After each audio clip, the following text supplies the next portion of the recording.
Hello and good morning, all of you. Welcome to the Alpha Yes Academy free ethics foundation course, and we are at the part 4 of lecture 3, and we are studying attitude.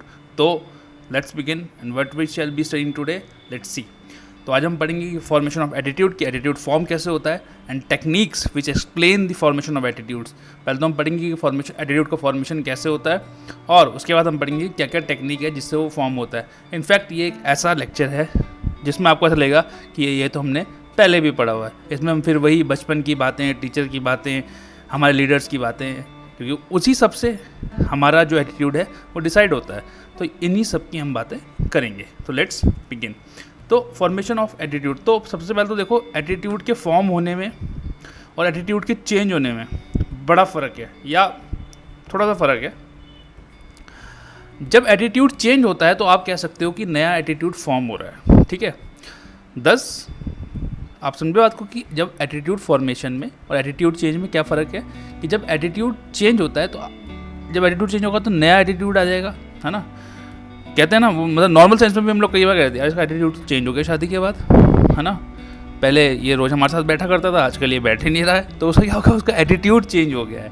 ठीक है, लेकिन उस attitude change के बाद क्या हुआ, attitude नया attitude form हो गया है. ठीक है, तो attitude over the years form होता है. जब से हम पेट में आते हैं तब से, और जब तक हम मरते नहीं हैं तब तक हमारा एटीट्यूड फॉर्म होते रहता है, चेंज होते रहता है लगातार. और उसको जो इफ़ेक्ट करता है वो बहुत सारी चीज़ें इफ़ेक्ट करती है. बचपन में अलग चीज़ें इफ़ेक्ट करती है, आपकी जवानी में, अडल्टहुड में अलग चीज़ें डिपेंड करती हैं.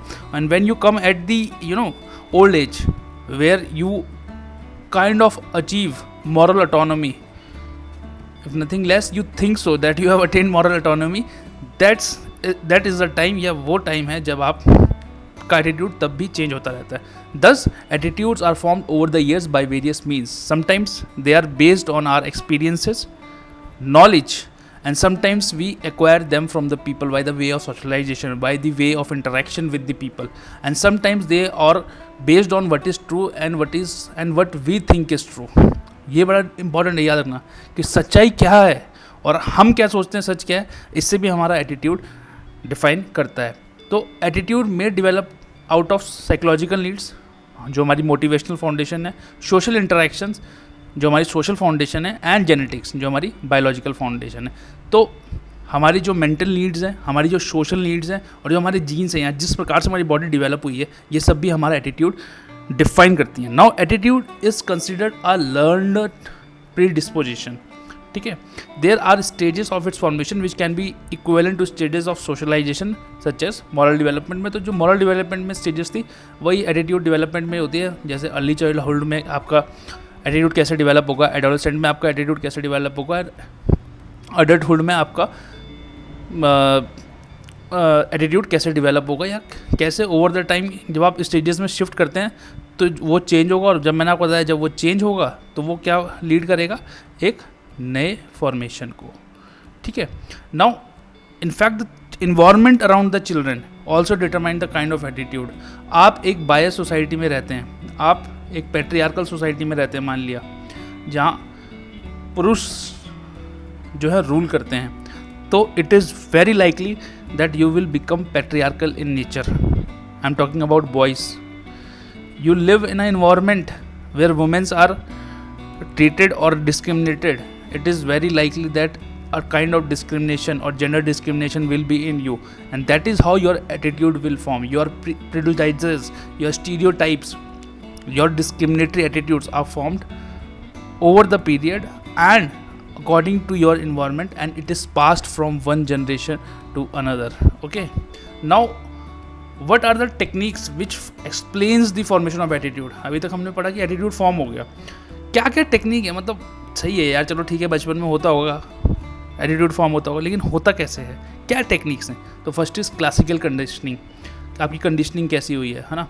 अब क्लासिकल कंडीशनिंग का लेमन टर्म्स में अगर हम समझें, इट मीन्स आपको किसी चीज़ आप होता ना कि अगर किसी पदार्थ को आप लगातार हीट देते रहें तो वो हीट रेजिस्टेंट हो जाता है एक टाइम के बाद, है ना.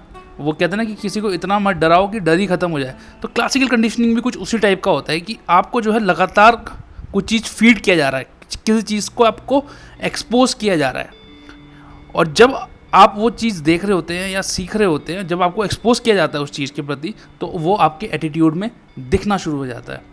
फॉर एग्ज़ाम्पल, कोई भी एक व्यक्ति है जिसके बारे में बच्चे के सामने माता पिता बुराई करते हैं हमेशा। मान लिया बच्चे के माता पिता उसके ताऊ जी के बारे में बुराई करते रहते हैं हमेशा कि वो ऐसे हैं, वो वैसे हैं, वो वैसे हैं, और वो बचपन से ऐसा चला आ रहा है, तो it is very likely that a child will form a negative attitude towards his और हर ताऊ जी। वो उनके प्रति एक नेगेटिव एटीट्यूड पैदा कर लेंगे। ऐसा होता है ना कई बार कि हम किसी व्यक्ति से मिले भी नहीं होते हैं और कोई हमें उसके बारे में बता दे, इसीलिए हमने क्या बोला कि वो ये एटीट्यूड क्या है, एक प्री डिस्पोजिशन है, पहले से ही हमारे दिमाग में कुछ बना हुआ है कि जब हम उस व्यक्ति से मिले हमें पता है यार ये ख़राब है, या ये बहुत बोलता है, या इसे गुस्सा बहुत आता है, या ये बहुत बदतमीज़ है, तो हमें क्या पहले से पता है। और वो क्या डिटरमाइन कर रहा है, वो हमारा एटीट्यूड डिटरमाइन कर रहा है। द सोशल कैरेक्टराइजेशन लाइक ये लो कास्ट का है, ये अपर कास्ट का है, ये अलग रीजन का है, रिलीजन का है, ये सब क्या है, ये सब हमारे इन्वायरमेंट ही हमें सिखाता है और ये हमारे एटीट्यूड में रिफ्लेक्ट होता है। Thus if any child form a certain kind of attitude then it is difficult to change in later stage of socialization. इसका मतलब अगर कोई भी नेगेटिव एटीट्यूड अगर बच्चे में बन गया, भाई एडल्टहुड में बन गया, तो हो सकता है कि उसको चेंज कर लें आप, क्योंकि समझदारी थोड़ी आ जाती है। लेकिन बच्चे के दिमाग में, क्योंकि बच्चे का जो दिमाग होता है वो क्ले की तरह होता है, गीली मिट्टी की तरह होता है, उस पर आप जो इम्प्रिंट डाल दोगे वो उसके लाइफ टाइम छपा रहेगा। तो अगर बच्चे के समय या जब कोई व्यक्ति बच्चा है उस समय जो उसके साथ घटित होता है वो बड़ा इंपॉर्टेंट है। और अगर उस समय उसने कोई एटीट्यूड एक्वायर कर लिया, एटीट्यूडनल ट्रेट एक्वायर कर लिया, उसके बाद उसको चेंज करना बड़ा मुश्किल है। Now second is direct instruction. आपके पेरेंट्स कुछ कह रहे हैं, आपके टीचर्स कुछ कह रहे हैं, आपके लीडर्स कुछ कह रहे हैं, that leads to formation of specific attitudes. ठीक है, आपके पेरेंट्स बोलते हैं कि बेटा आपको शराब और सिगरेट का सेवन नहीं करना है, ये आपके स्वास्थ्य के लिए हानिकारक है। फिर आपके टीचर्स भी यही बोलते हैं, आपके लीडर्स भी यही बोलते हैं। आप पिक्चर देखने जाते हैं तब भी आपको स्क्रीन में पिक्चर स्टार्ट होने से पहले और इंटरवल के बाद फिर पिक्चर स्टार्ट होने से पहले आपको ये ऐड दिखाया जाता है। तो ये क्या हो रहा है, बार बार आप पे री इम्पोज, आप उससे एक्सपोज हो रहे हैं कि नहीं सिगरेट पीना या स्मोकिंग करना और ड्रिंक करना एक गलत बात है। तो आपका क्या एटीट्यूड आ गया, एक नेगेटिव एटीट्यूड डेवलप हुआ किसके प्रति, स्मोकिंग एंड ड्रिंकिंग के प्रति, by the way of direct instructions. आपको सीधा इंस्ट्रक्शंस मिल रहे थे। ठीक है, आपको किसी ने, ऐसा नहीं कि आप चुपचाप देख रहे थे और आपने ऑब्जर्व किया कि कोई सिगरेट पी रहा है, वो खांस रहा है, इसमें ऐसा नहीं होता। डायरेक्ट इंस्ट्रक्शन होता है कि नहीं बेटा ये गलत बात है, ऐसा नहीं करना है। Then instrumental conditioning. अब इंस्ट्रूमेंटल कंडीशनिंग जो होती है वो more of reward and punishment पे डिपेंड करती है।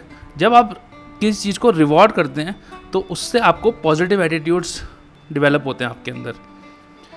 सच बोलना अच्छी बात है, आप किसी व्यक्ति ने सच बोला, आपने उसे रिवॉर्ड किया, तो उसके अंदर क्या होगा, एक सच्चाई की भावना पैदा हो जाएगी।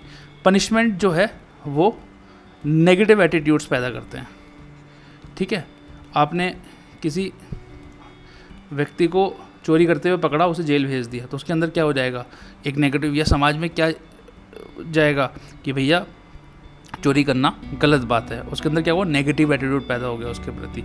ठीक है, ऐसे ही स्कूल के बाद अगर किसी बच्चे ने किसी दूसरे बच्चे की मदद की तो उसको पेरेंट्स ने अप्रिशिएट किया, तो क्या बच्चे में क्या होगा, वॉलंटियर वर्क के प्रति एक पॉजिटिव एटीट्यूड डेवलप होगा। अगर उसी बच्चे को आपने वॉलंटियर वर्क के लिए मार दिया तो पिटाई कर दी, तो आप उस बच्चे का क्या होगा, नेगेटिव एटीट्यूड डेवलप हो जाएगा वॉलंटियर वर्क के लिए। तो ऑब्जेक्ट सेम है, लेकिन आपका जो आपको रिवॉर्ड मिल रहा है या पनिशमेंट मिल रहा है, जो रिजल्ट मिल रहा है आपको उसका, उससे आप डिटरमाइन करते हो कि वो आपका पॉजिटिव एटीट्यूड है या नेगेटिव एटीट्यूड है।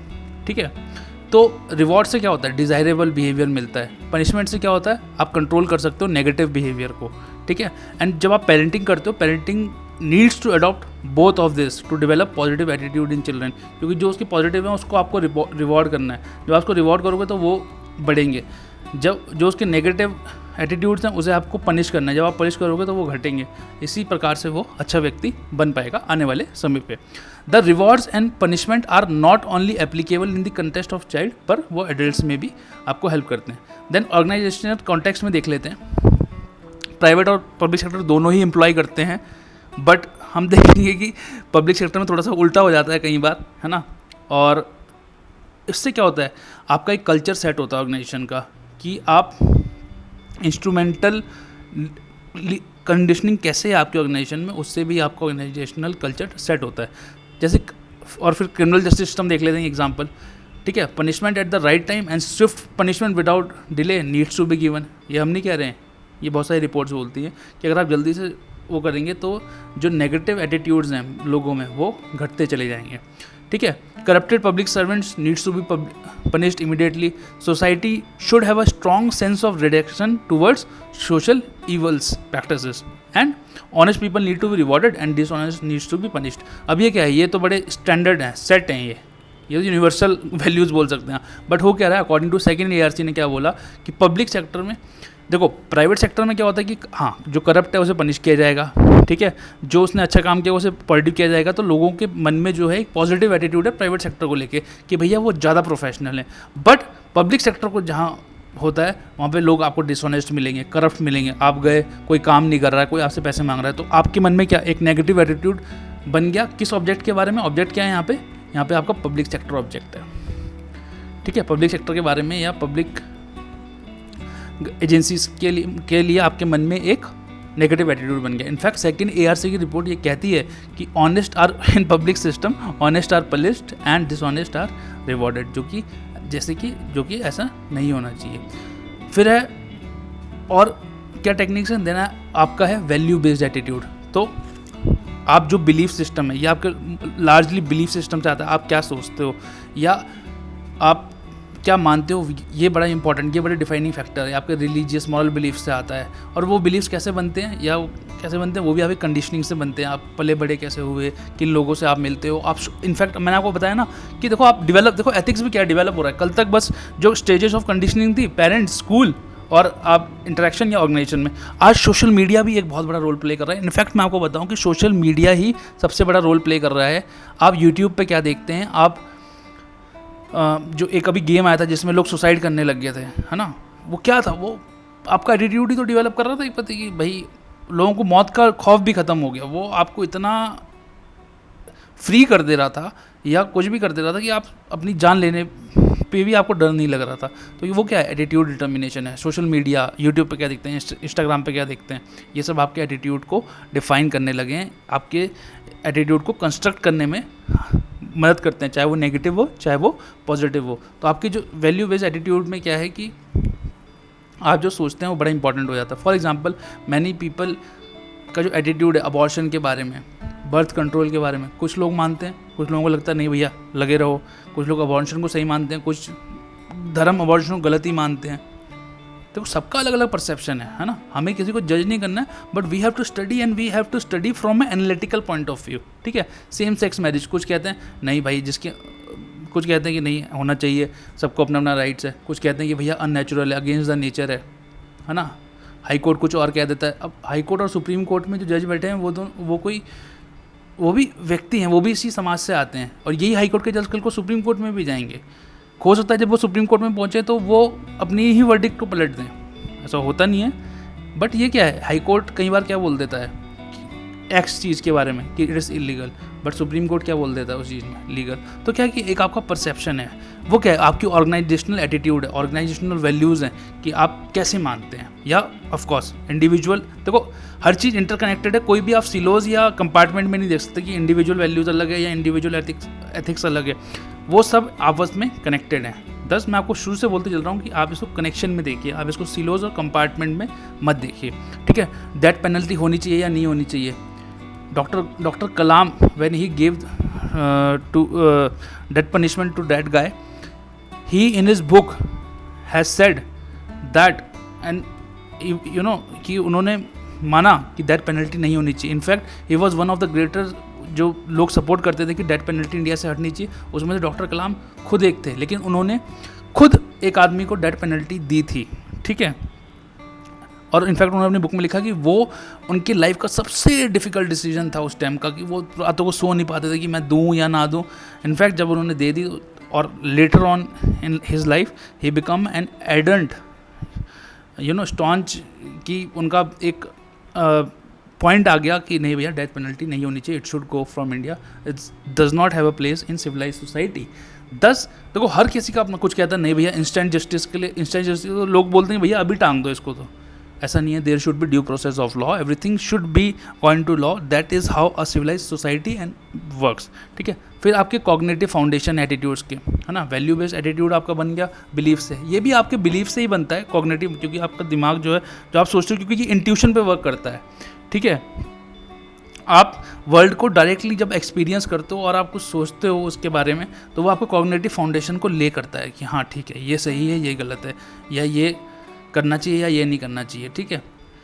तो ये क्या है, आपके ये भी आपके एटीट्यूड को फॉर्म करता है. ठीक है. Thinking about the world includes any kind of active information processing such as deliberating, wondering, imagining and reflecting, as well as through activities such as reading, writing, listening and talking. तो ये सब जब आप ये सब कर रहे हो, ये सब तो पार्ट्स ऑफ बिहेवियर हैं.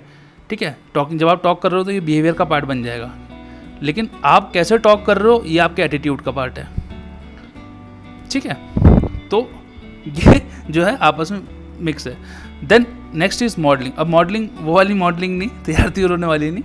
ऑफ कोर्स मॉडलिंग का मतलब आप इमिटेशन, आप दूसरों को देख के अपने आप को कैसे इमिटेट करते हैं. जैसे मैं APJ अब्दुल कलाम जी का बहुत बड़ा फॉलोअर हूँ, और या मैं रॉबिन शर्मा को फॉलो करता हूँ. अब रॉबिन शर्मा जी बोलते हैं कि आप 5 AM क्लब, उनकी एक बुक आई थी. ठीक है. 5 AM क्लब उनका क्लब भी है, कि वो बोलता है कि आप सुबह जल्दी उठें. मैं कई बार कोशिश करता हूँ, क्या मैं इमिटेट कर रहा हूँ उनको, क्योंकि वो मेरे मॉडल हैं. मैं उनको कोशिश कर रहा हूँ 5 बजे सुबह उठने की, बट मैं नहीं उठ पाता हूँ. मैं आराम से ही उठता हूँ, लेकिन मैं कोशिश करता हूँ. तो वो क्या है, मेरे एटीट्यूड को कहीं ना कभी 1-2 बार महीने में, 1-2 बार ऐसा हो जाता है कि मैं उठ जाता हूँ. तो वो क्या है, मेरा एक एटीट्यूड को फॉर्म करने की कोशिश की जा रही है कि नहीं भैया, मेरे कॉग्निटिव फाउंडेशन ले हो चुकी है कि भैया 5 बजे उठना है. अब मैं उसको अपने बिहेवियर में लाने की कोशिश कर रहा हूँ. तो मॉडलिंग भी एक बड़ा इम्पॉर्टेंट वैल्यू फॉर्मेशन का या वैल्यू स्टडी करने का एक तरीका है. ठीक है. People, particularly children, try to emulate the persons they admire, and this includes accepting the attitudes held by this people as one's own. Even as adults, modelling affects attitude formation. Of course कोई बड़ी बात नहीं, आप कभी भी कहीं भी किसी से भी कैसे भी इंस्पायर हो सकते हैं. ठीक है. जैसे एक कोई प्रोफेसर है, अगर एक बच्चे को नया सब्जेक्ट इंट्रोड्यूस कराना है, अगर उस बच्चे को उस दिन उसने बहुत ही फन लविंग तरीके से पढ़ा दिया, तो एक बच्चे का पॉजिटिव एटीट्यूड बन जाएगा. उसके लिए मन में एक लाइकनेस आ जाएगी उस सब्जेक्ट को लेके. बट अगर मज़ा नहीं आया, उसे पता लगा सो रहा है, तो एक क्या हो जाएगा, नेगेटिव एटीट्यूड बन जाएगा उस बच्चे के मन में उस सब्जेक्ट के प्रति. Thus it is very important that how you follow your models also becomes important in your life, because it helps and it affects the attitude formation of an individual.